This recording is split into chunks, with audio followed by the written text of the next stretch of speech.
So you're in the market for a new bike and you've narrowed it down to an R-Series Beamer. It's either a GS, an RT or an RS. There is another option, the BMW R1250R. It's a bike that boasts power, performance and style all in one package, but is it the best bike in the R-Series lineup?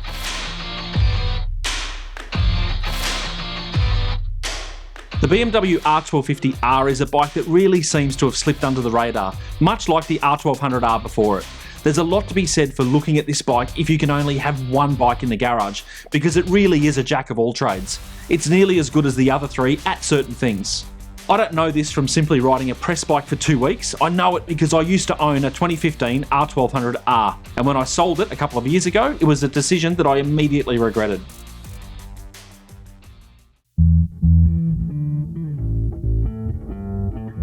Okay, so I'm not going to go over the full specs of the bike as they're very similar to the R1250 RS, which we reviewed a couple of weeks ago. So when you're done here, go back and check out that video. Both bikes are powered by the same 1254cc air and liquid cooled boxer twin, which delivers ample power and torque.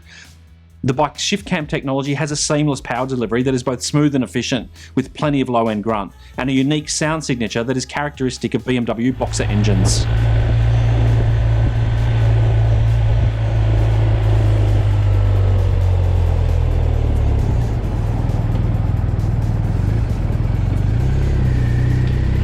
Like all R-Series, it's shaft drive, but there are a couple of technical differences in the R model that I reckon makes it a sportier ride than the previous version, and quite surprisingly sportier than the R1250 RS.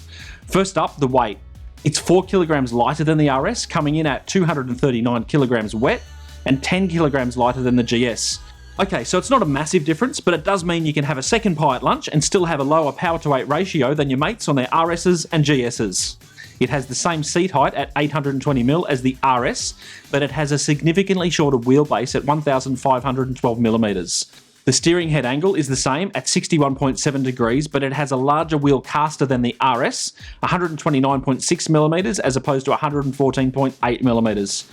My mate Big Steph did try and explain to me what wheel caster is, but to be honest, my eyes just glazed over. He may have well been speaking German. All you need to know is that it makes a difference. Okay, so if someone can please explain wheelcaster, add it in a comment below. But in real world terms, these changes mean that it seems to handle better and turn in much faster than the R1250 RS, so it is quite possibly sportier than the Sports Tourer.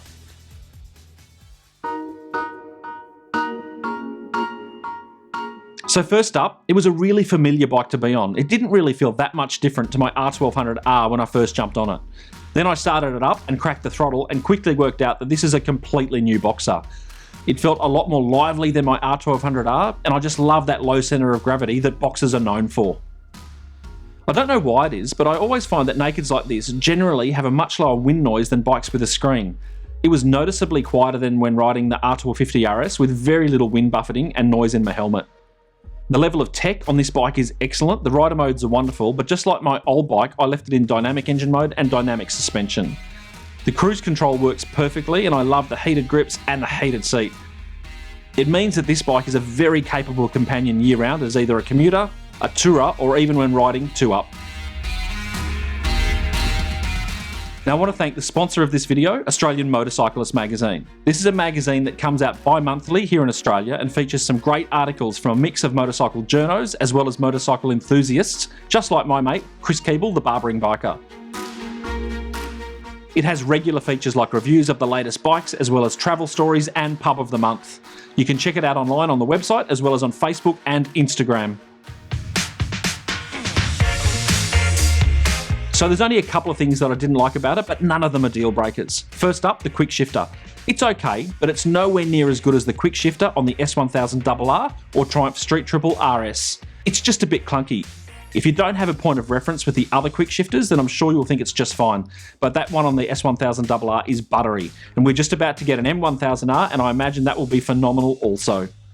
Overall, I think it looks okay. It's not the best looking naked on the market, but I do think that the colourway we had on this one was quite bland, and the black plastic centre strip on the tank looks a bit cheap.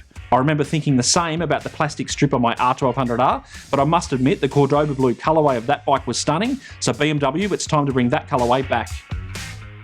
Now my main gripe with the BMW R1250R is the nav holder. It seems completely unnecessary. I had the same holder on my bike, but it didn't have that beautiful TFT, which I'm sure has a navigation function built in via the BMW app. I know many owners may be upgrading from a previous version and of course may already have an older nav screen that they can attach, but why make it standard? I reckon BMW would be better off getting rid of that to clean up the look on the bars.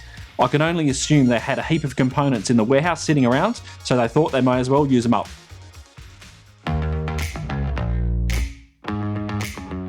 So when I had my stunning 2015 Cordoba Blue R1250R, it was a time when I only occasionally got away on weekends. Most of the time I was using it as a commuter, which wasn't all that often. Keep in mind, I had a couple of other bikes in the garage, so I found myself always jumping on the R65 whenever I was off for a weekend ride. On top of this, I had fallen madly in love with the recently released BMW R18, and I probably couldn't justify buying one if I still had the R1200R in the garage. So it got sold, and I think I pretty much immediately regretted the decision. I could really do anything on that bike. I toured on it. I rode freeways, twisties, and even dirt roads. It really is a jack of all trades kind of bike. And therein lies the potential problem. It did everything really well without being brilliant at any one thing. But I think BMW have addressed that with the new version with the 1250 engine. It's good. In fact, it's very good. It surprisingly handles better than the R1250 RS and GS. I haven't ridden the RT, so I can't comment on that. It does everything really well. You throw on a screen, a top box and a set of panniers and you have an excellent touring machine. Or strip it down to the essentials and you have a bit of a hooligan machine for weekend blasts. Hell, I reckon you could put some 80/20 tyres on it and it would be very capable on gravel because it's a bit lighter than the GS. To me, it's the hidden gem in the BMW R Series lineup. It doesn't get the hype or the accolades of the other bikes. It has a minimalistic, classic naked bike design that showcases the exposed frame and that torquey boxer motor. I reckon I'll buy another naked R variant one day because this is no longer a boring boxer. We have featured a few BMWs on the channel, just like this video when I had the BMW R1250 RS, and this one with Chris, who has a stunning collection of classics, including one of my favourite bikes from the 70s, an R90S, although when I buy one day, it'll be a Daytona Orange.